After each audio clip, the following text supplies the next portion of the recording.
What's up, everyone? This is Pop's Zach the Poke Collector's dad, and today we're going to pick out a Pokemon pack from the Poke Vending machine in Phoenix. What do we got, Pop?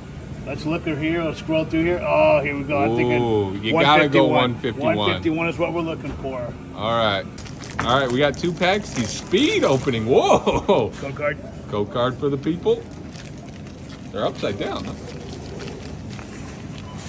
Huh? Looks like nothing in that one, Pop. I'll trade you.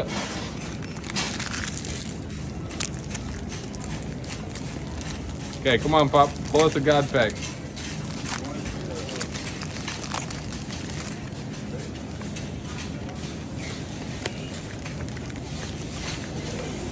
Oh, in the back there, Pop. Right on.